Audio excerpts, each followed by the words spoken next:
Welcome to Nap Chatter episode 9. This episode will be called The Prestigious Punter. And I just came up with that about 10 minutes ago. So it might stick. I don't know yet. But today we're joined by a special guest, a man who has played football at the highest of levels. And we're going to jump into that here in a minute. But Mr. Ryan Anderson, thank you so much for joining. Appreciate you having me. Thank you. Yeah, absolutely. I've had the privilege of kind of working with you a little bit over the last couple of years with your new platform that you're doing with a fundraiser for high school sports, and got to know you very minimal from that, but I do really appreciate you joining us. Couple things on my end before we get rolling.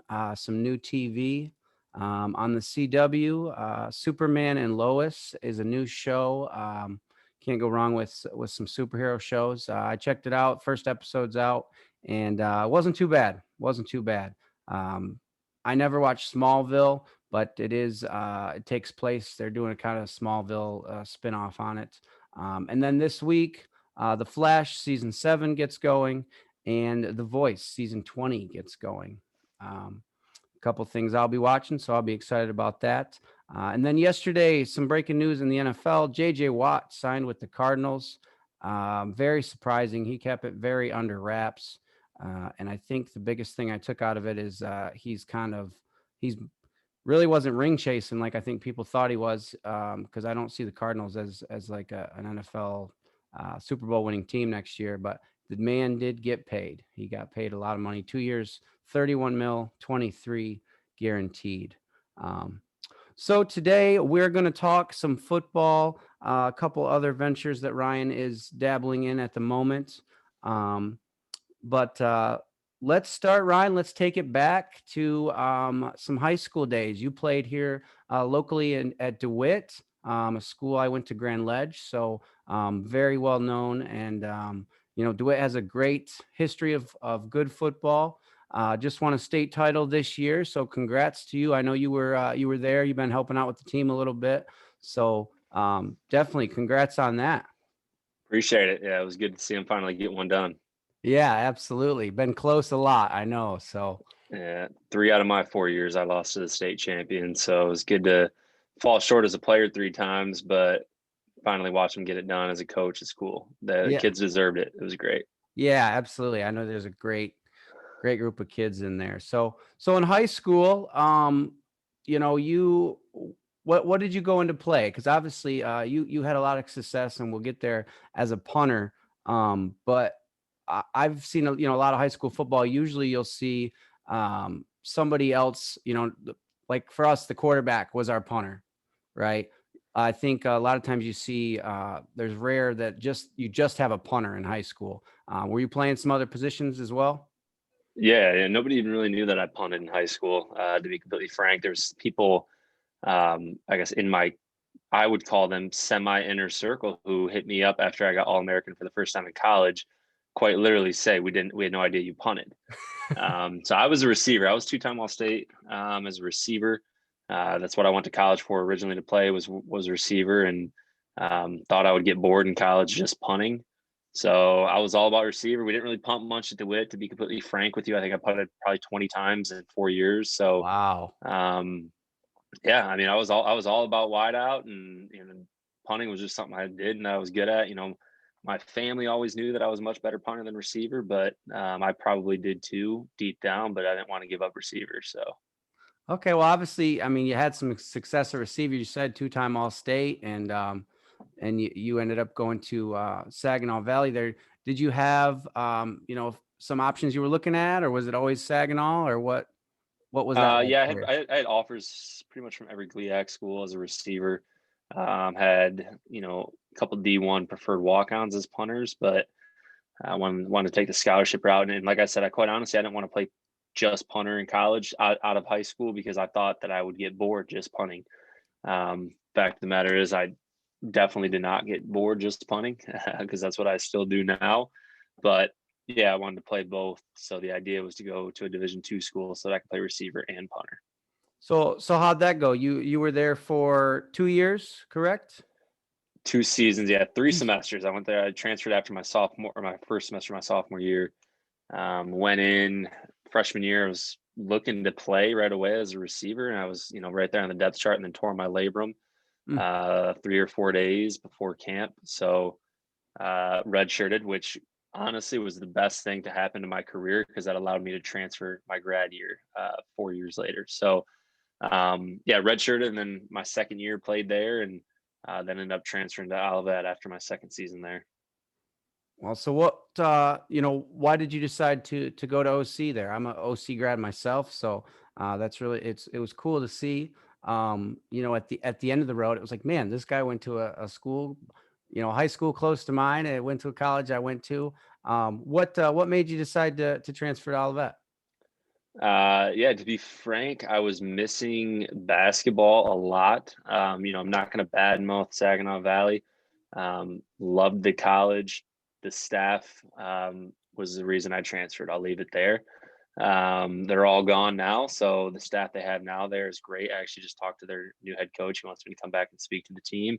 But anyway, so I transferred. I was going to go up to a Division 1 to just punt, but I would have had to sit out a year because of NCAA eligibility transfer rules. So with me just missing my freshman year because of an injury, I didn't want to miss another year, 2 out of 3 years. So um, went down to Division 3, and I played both football and basketball there. Like I said, I was missing hoop in high school. I thought I might have went to play college basketball instead of football. It was, I teeter-tottered. If you would have asked me Monday, Tuesday, I probably would have said football. Thursday, Friday, I probably would have said basketball. So was able to play both in the Division 3 school. So that is what led me to all of that. Well, that's awesome. I didn't know you were hooping there too. Did you have a lot of success at Olivet playing basketball?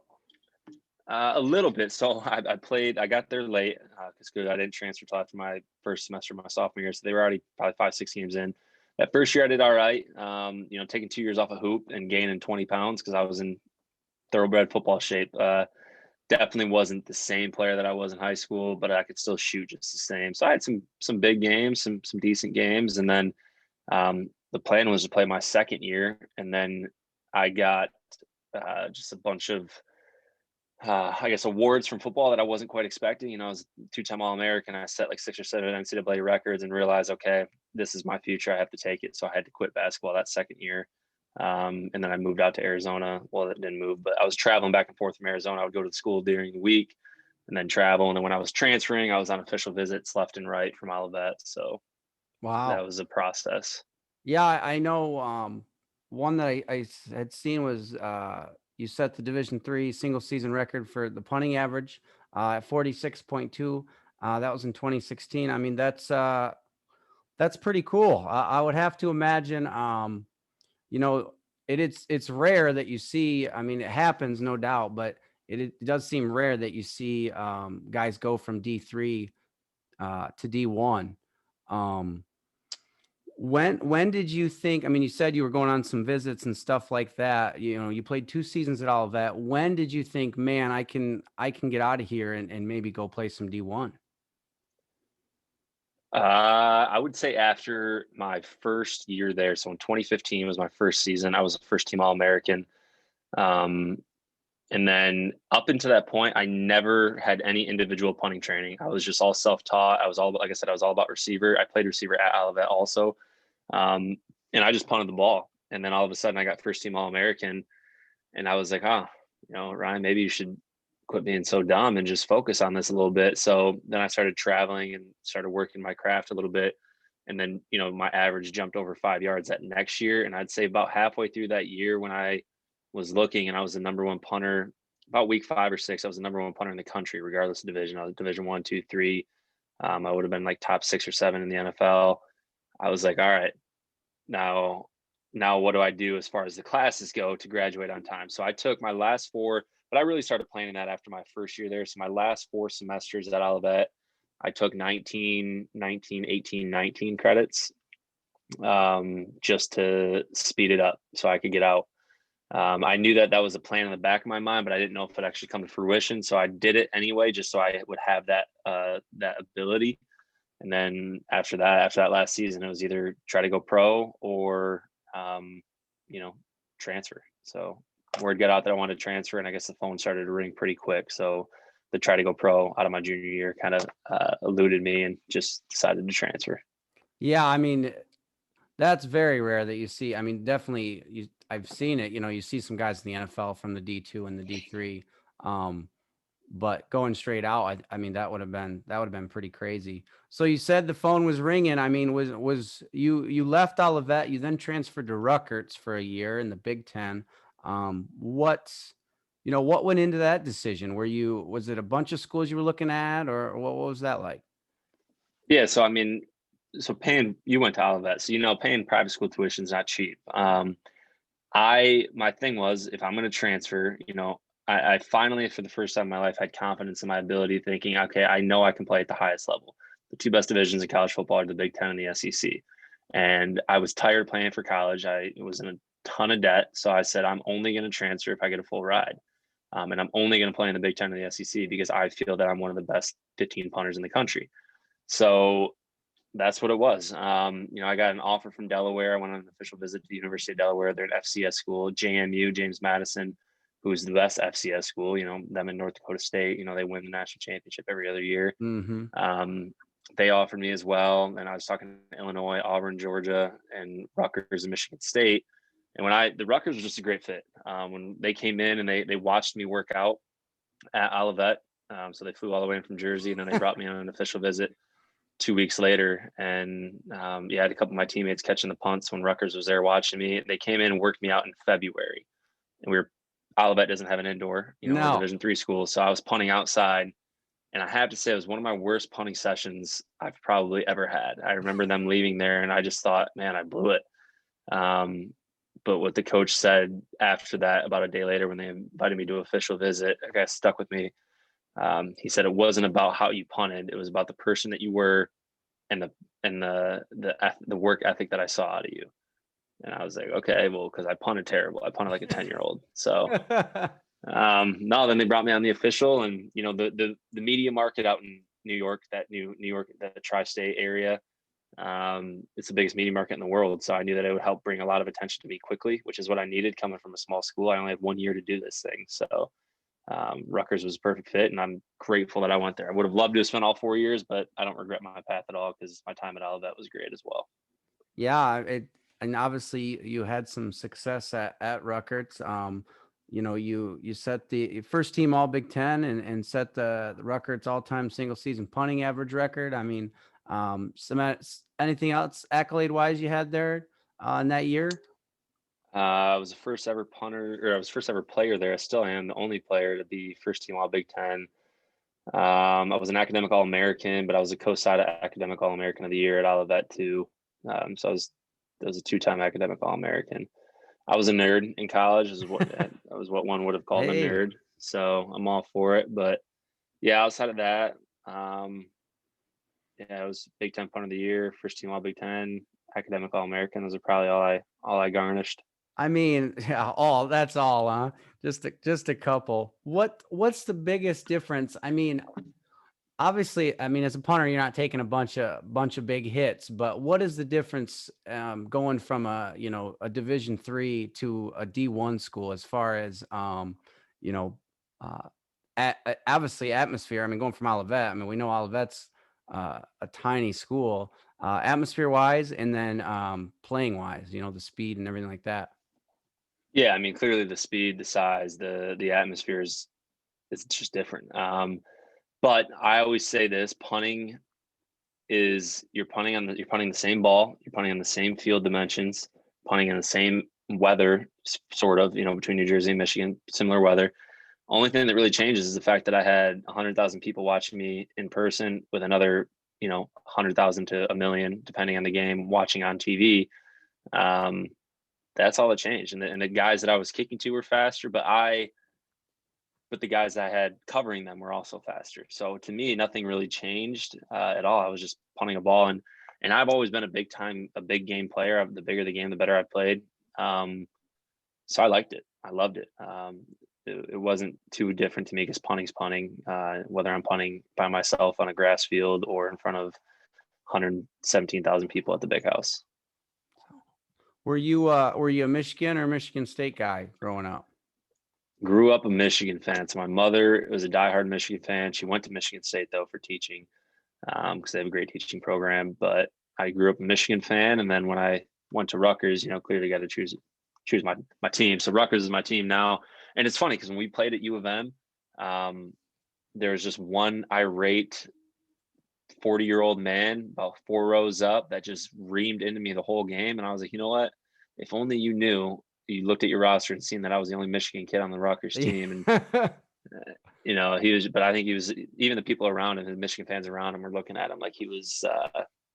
Should not have been saying the things he was saying. I'll keep it clean on the podcast, but it was pretty rough. It gave me a sour feeling about Michigan for a little while there. Yeah.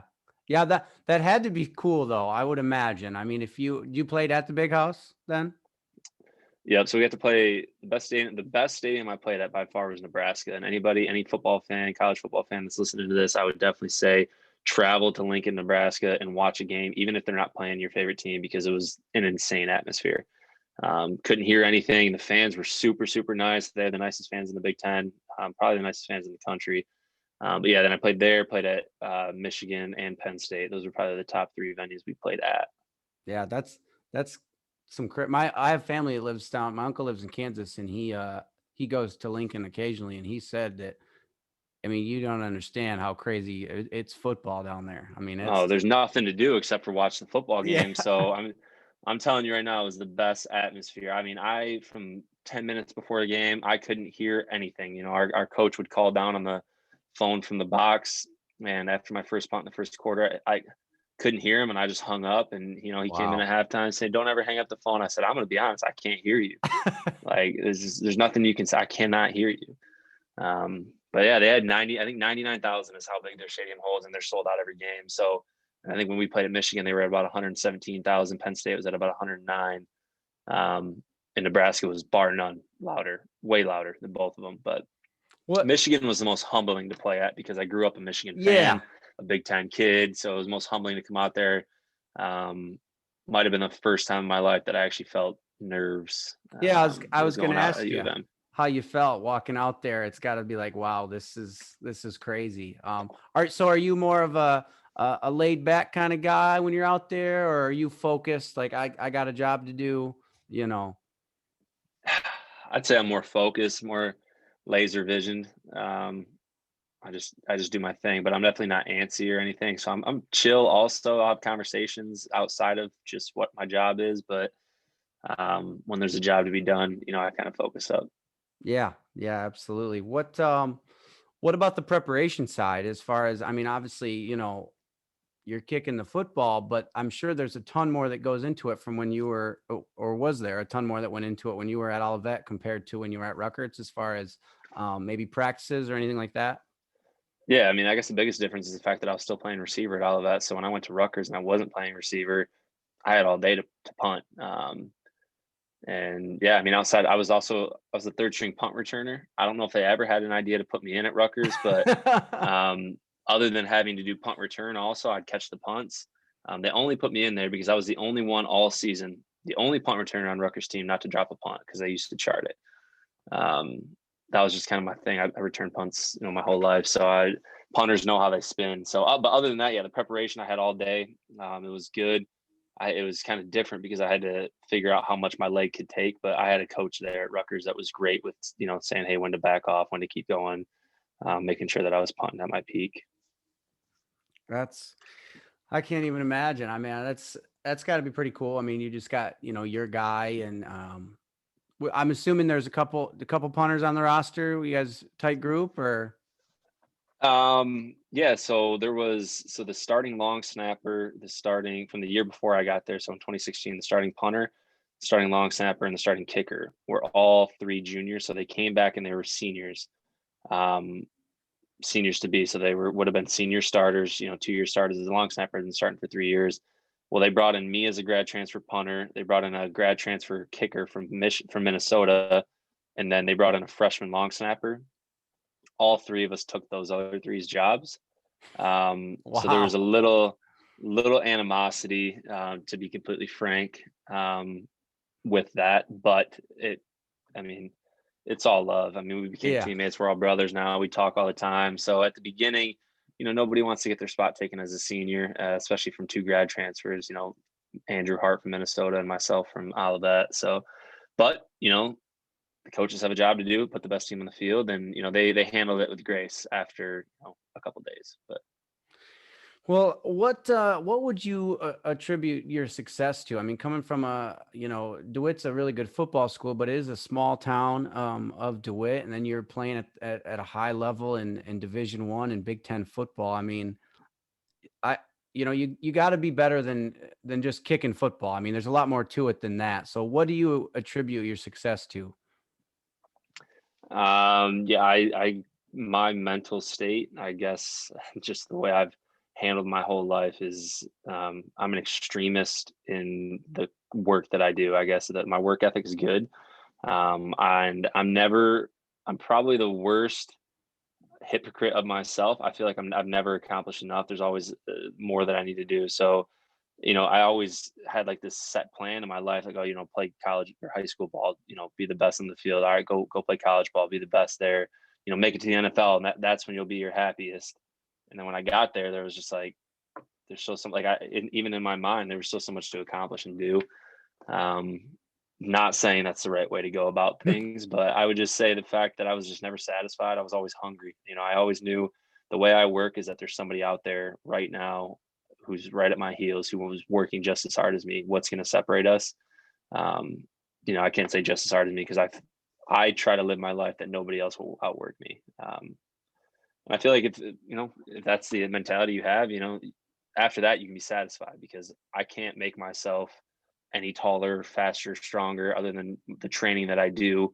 My genetics are my genetics. So if I work as hard as I possibly can, if I make it, great. If I don't, I can sleep well at night. Yeah, well, definitely worked for you. I mean, but when a punter comes on a field, it's usually not good, right? Because your team has failed. And I know, special teams guys don't get a lot of praise, right? They don't get a lot of love. And boy, do they catch grief if they mess up, though. Um, how do you talked about your mental toughness, but you see it when guys have a bad punt or a bad game. Sometimes that'll lead into a bad season, right? How do you throw that off and shake it off and focus on the next one? Yeah, I mean, they always say the most important punt in football is the next punt. It's just a fact. And honestly, you got to be kind of, I guess, you got to be thick skinned because this is how I always put it. So everybody, regardless if you know football or not, this could be your very first football game you've ever watched your entire life. The punter goes out there, if the punter punted it good or bad. If the ball goes 20 yards to the left, that's a bad punt.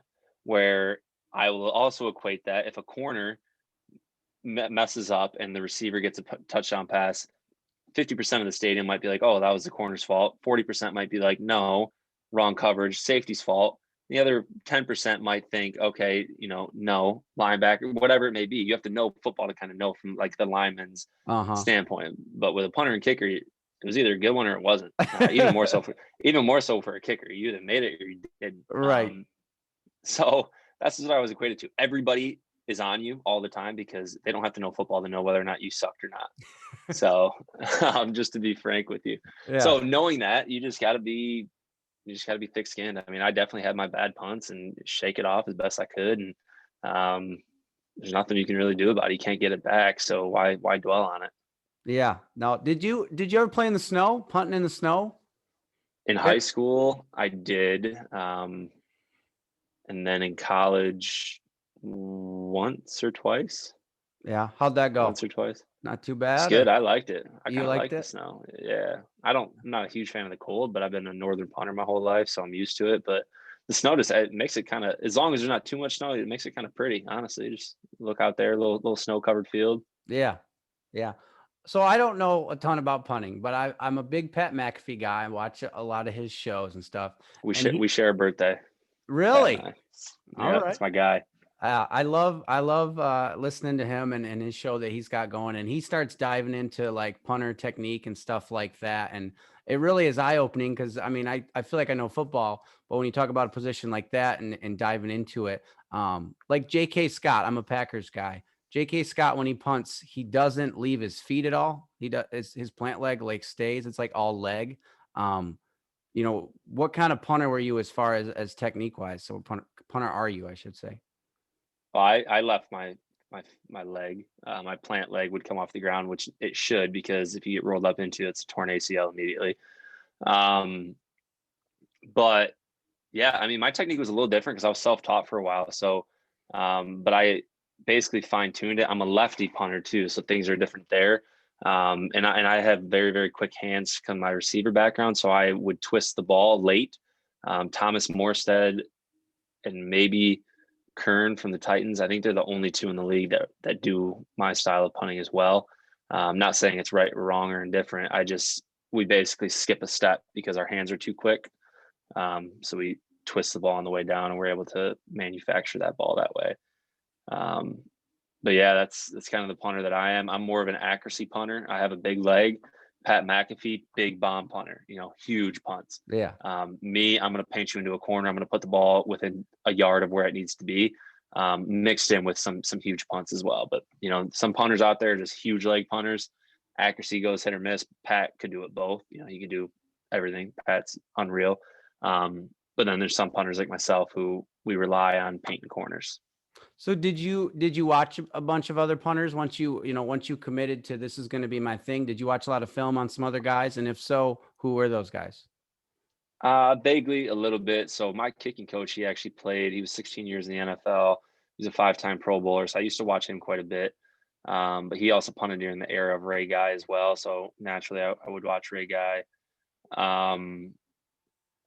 But yeah, I mean, Thomas Morstead, just reading him because I went into a two-step punting for a little while, and he's the best two-step punter there is. But outside of that, no, I mean, it's kind of just because every punter is different. I train a lot of punters in the state now, and kickers, and not one leg swing is exactly like the other one. So it has to be unique. It's a specialist position for a reason. That's why they call us specialists.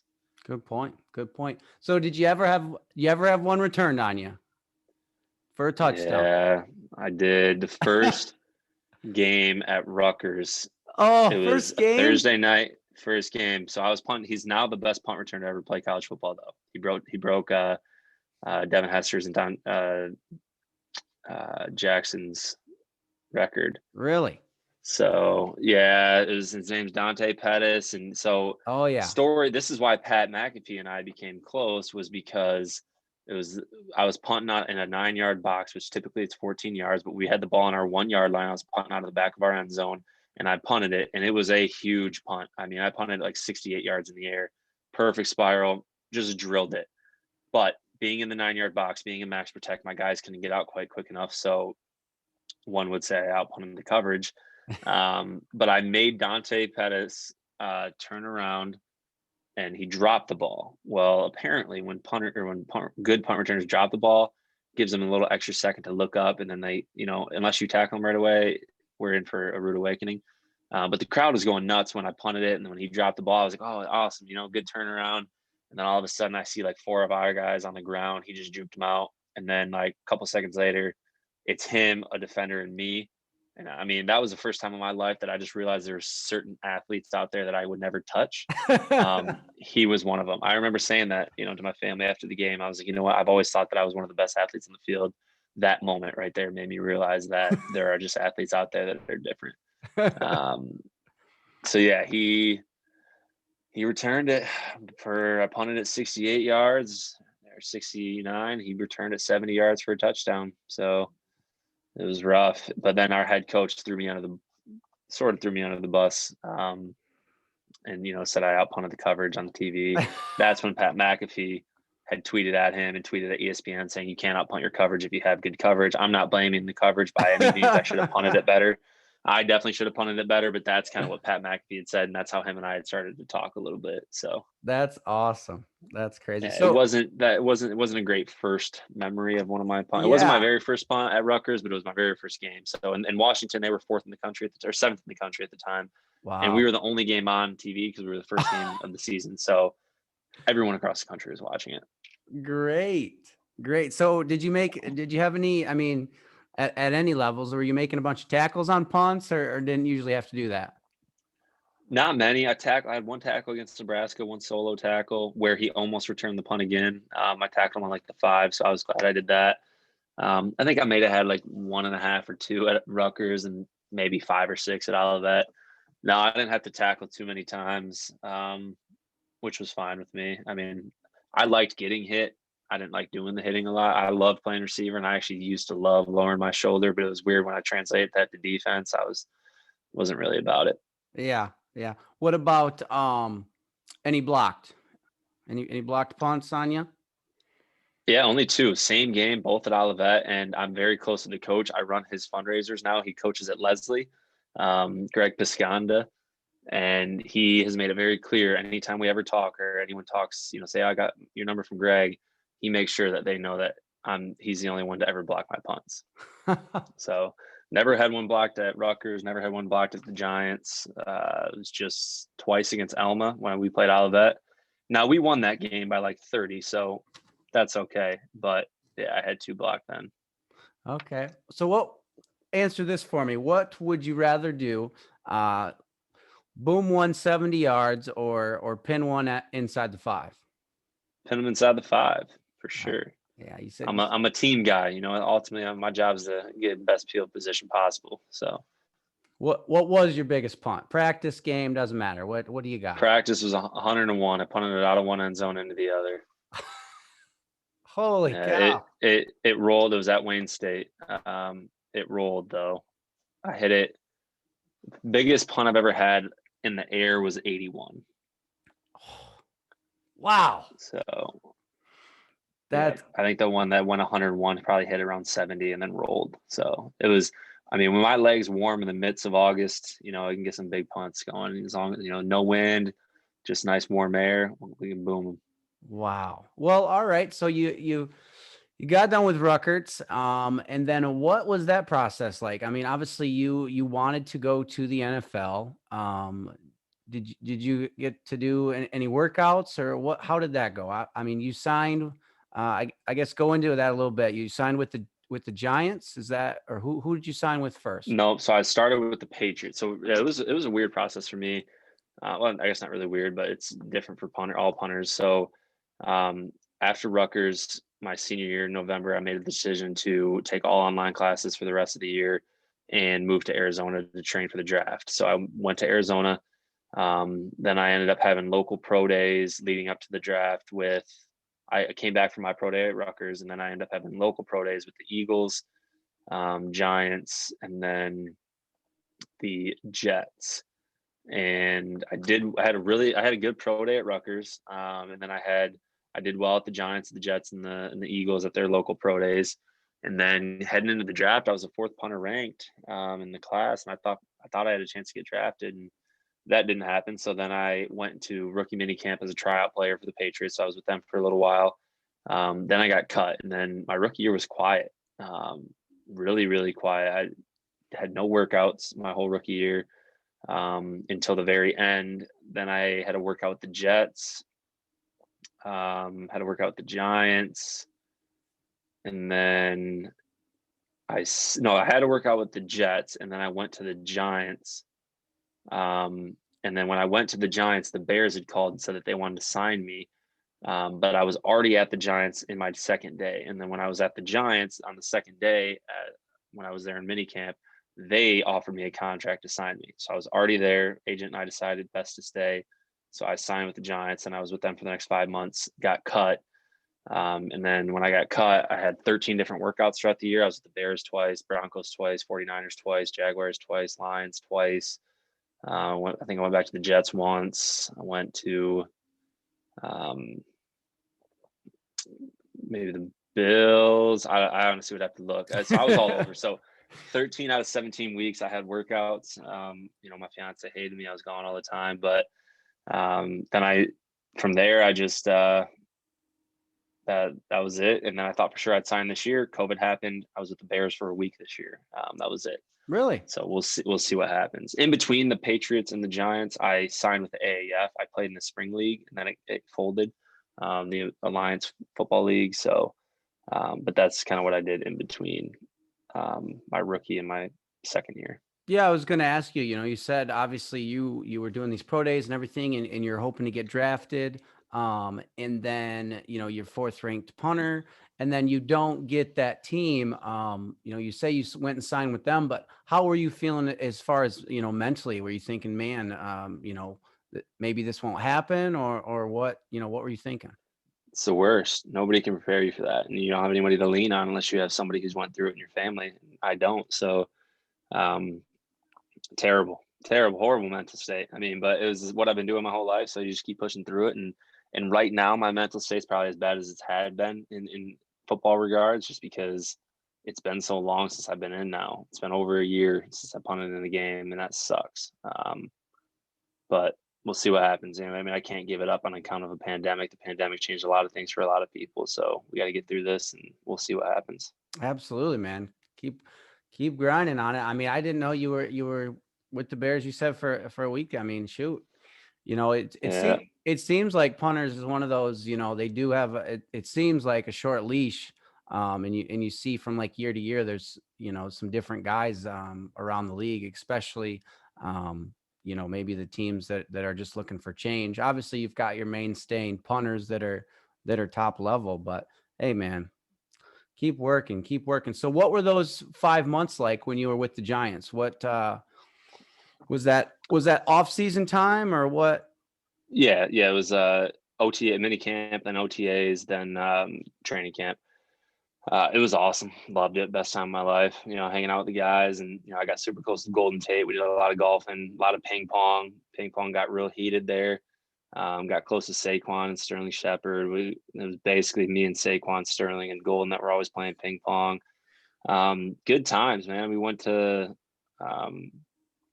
to Wall Street a couple times. We got to see The Lion King on Broadway, but we got first row tickets because luckily we're, I guess, Giants football players. So there were about 6 or 7 of us. I mean, we were the perks were nice. Let's just put it Yeah. that way. So it was cool. It was cool to see some of the things we got to see, and being in New York was awesome because it's New York City. So Yeah. I've been wanting to go for sure. Well, who's the best ping pong player out of the group? I was the number one. So we had a tournament, and they actually even said that. It was funny. Um, they started the turn like an official tournament. So Golden and I were the two best by far. We always used to duke it out. He was the only one that could beat me. And Saquon bought the table. Saquon was not very good at ping pong, but he's an extremely competitor. So he was fun to play with. And Sterling and Saquon are best friends. So they always like to talk crap to each other. And Golden and I are the two best. So Golden and Sterling would always play Saquon and myself. Saquon and I got super cool. We were partners, and it used to get hype. People would, record it on their Instagram live. So millions of people, because these dudes are all super famous, would be watching. So that got cool. But I was the best ping pong player, and then Golden. But they started an actual tournament about 7 days before I got cut. So we were into like the third round of that tournament. I was still playing. Golden was on the other side of the bracket, and it was all signs were pointing towards him and I getting there. Long story short, I got cut during that. So naturally, I can't play if I'm not there. And then one of the guys, I think it was Sterling, actually, Sterling Shepard gave me a shout out like about 2 weeks after I was cut. And because the media was just asking funny questions, asking about who won the ping pong tournament. And they're like, oh, well, Golden won, but, Ryan Anderson would have won if he was still on the team type thing. So that was cool. But Yeah. yeah, Yeah. I might be better. I might be better at playing ping pong than I am at punting a football. That's crazy. I got to know, since you brought him up. I mean, Saquon is a big individual. I mean, from what I see, is he another worldly kind of man? Those quads of his. He's a unicorn, I guess is the best way to put it. Yeah, he's different. So I mean, his work ethic is insane. His athleticism, the way he jumps and runs and just moves, and I mean, you don't see people like him ever. And most people will never see a human being move like that. And yeah, he's every bit as freaky. And once he gets healthy again this year, I fully expect him to continue his legacy and do what he does. I mean, the man jumped a 6'3" safety standing up. So, and that, like, it's just he's different. Yeah. Remember one time we were playing ping pong, he got super hyped at one of the plays I made, and he jumped up and chest bumped me, and I about lost my breath. I was like, that. I mean, I'm not a small guy. I'm 210 pounds, but I was like, you're just a different breed, man. uh, what what was it like? I mean, that when you're in that OTAs and in the mini camp and everything, where really you're punting for your job every day. Did you feel that pressure, or were you, just doing the best you could out there? No, I definitely felt the pressure. You felt that I mean, you feel it every single day when you walk out to practice and there's 5,000 people watching you. I mean, that's not practice. That's more than, some people get to ever play in front of at period. But you feel it. I mean, every single punt matters. Every single step you take matters. But it's fun. It's like, I was working my whole life to get to that point. So I was, not to say that I was used to it because at the same time it was my first year, but um, I guess mental state prepared me for it. And I mean, I had a job to get done and it was what I loved doing. So it made it pretty easy to do that. But yeah, you definitely, you feel the pressure every day, Yeah, yeah, I bet. especially when you got the GM and the owners out there. You see Michael Strahan coming back to practice watching, you see Wow. Justin Tuck coming back, and you just see these legends that you're just looking at them, and then they're watching you play. So Yeah. it's cool though. Did Definitely awesome. did you have any of that maybe some starstruck stuff from just when you first got there? I mean, guys like a Golden Tate or even a Saquon, just the so known guys, or anyone you met that you're like, wow, I can't believe that this is happening. You know what? No, not really. I mean, yeah, you look at them and you're like, wow, all right. A year ago, I was on my couch watching you dominate. Um, but again, you work your whole life to get to that point, and you don't just stumble upon it. So I've ran in those crowds before. I mean, sure, maybe not as quite as big as the Saquon Barkleys, but um, it's just it was what I did. They were peers. It's not somebody that I was, hey, can I go? Can I have your autograph type thing. Right, right, right, Um, Although I still do, I have a $2 bill that Saquon gave me that I have never gotten rid of. So right. um, it's my lucky $2 bill. That's cool. Well, hey man, just to keep things moving on, I don't want to keep you too long. Um, let's keep moving here. Now you're obviously you're still looking for a gig, still working your butt off, but you've got your toes dipping in some other things. How I met you was vertical raise. Why don't you give just a quick explanation of what that is and what you're doing there? Yeah, yeah. So it's a franchise I opened when I got cut by the Patriots in February 19, and very, very beneficial for programs around the state of Michigan. So I work with basically athletic arts, high school, college, and youth athletic and arts programs, as well as some nonprofits that I do some work with, and just an easy style to take the pressure of fundraising off of coaches and players, and kind of get them off the streets, so to say, of banging on doors, selling different products, and allowing donors to basically not feel invaded by a teenager at their doorstep, and allowing them to raise a good amount of money in a very easy manner. So Yeah. hopefully you can attest to that. Absolutely, and I would say that any high school athletics coaches or anything that's watching, it is great because fundraisers, you got to do it. You got to get some money and help out your programs. But they're just a pain. They're a pain going door to door or selling cookie dough or whatever it may be. The cards, it's always a hassle that coaches don't want to deal with. The parents don't want to deal with it. The kids don't. But this is just such a great way to generate some funds and yeah, you don't feel that pressure. The people donating don't feel that pressure. You get out the emails and everything like that and share. And it's been great. I've been doing it as a wrestling coach for the last 2 years and helping out with football for the last 2 years. And it's just, it's been great. So, obviously it's the way to go on fundraising and you're doing a great job. And, you know, being a leader there and being responsive when people need it. And kudos to you, man. It's been very cool. So um you say you helped start that? So in Michigan, I opened it in Michigan. Yep. So we've been around for a while. We have reps all over the country, but I was the first Michigan rep. So Wow. yeah, I run the whole state of Michigan. So Do you yeah, it's have cool. do you have some people under you that you work with, or are you just running? I do.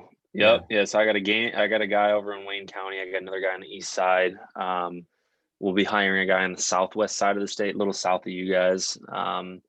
But yeah, I mean, I roll and run most of it, but I have some guys that also work for me too, which is nice because one big reason if I sign a contract and I leave, programs like yourself, I'm never going to leave you guys hanging. So now I have guys to step in and help out. So Right, right. that's awesome.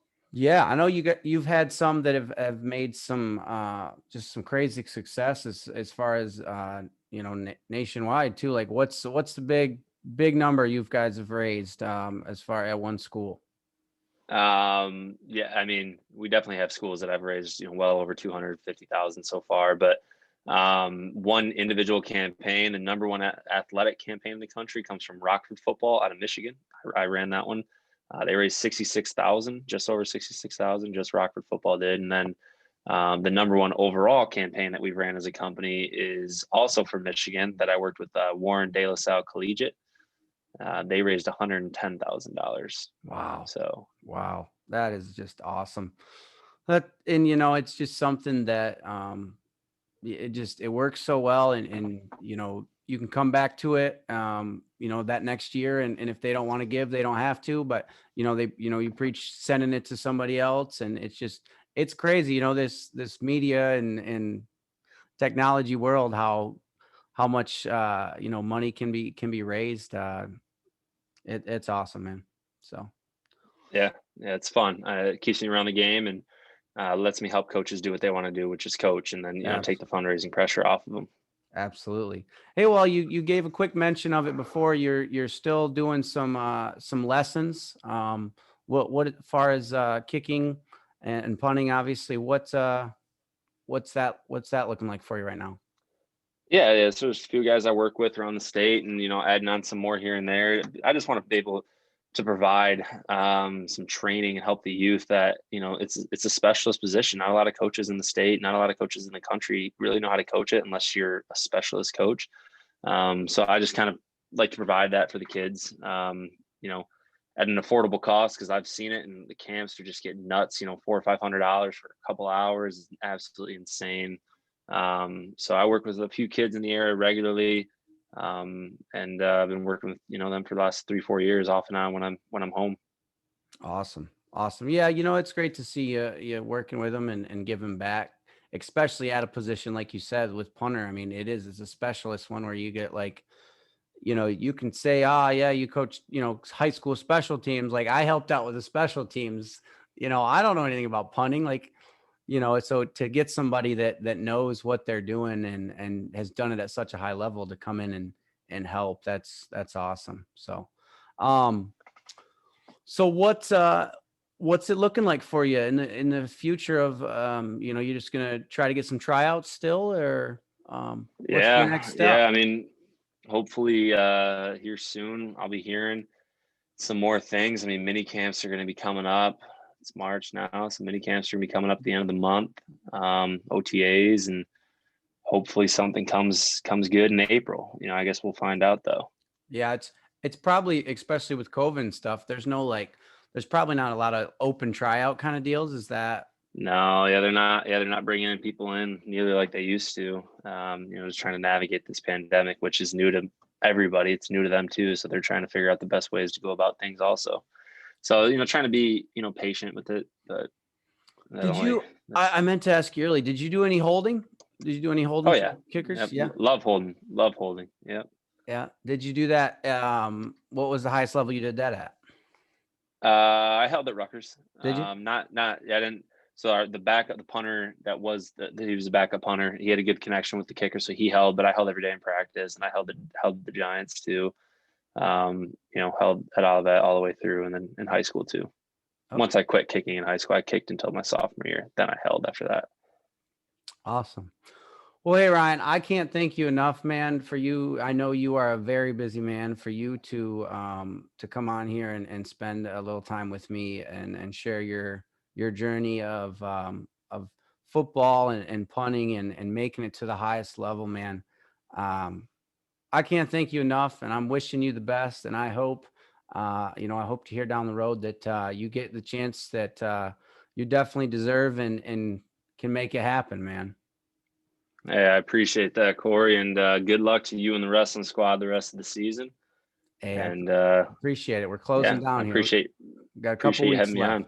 Absolutely, man. Absolutely. So this has been Nap Chatter episode 9 with Mr. Ryan Anderson, the Prestige prestigious punter. That episode 9. Follow us, Nap Chatter, on all of our socials. Thank you so much.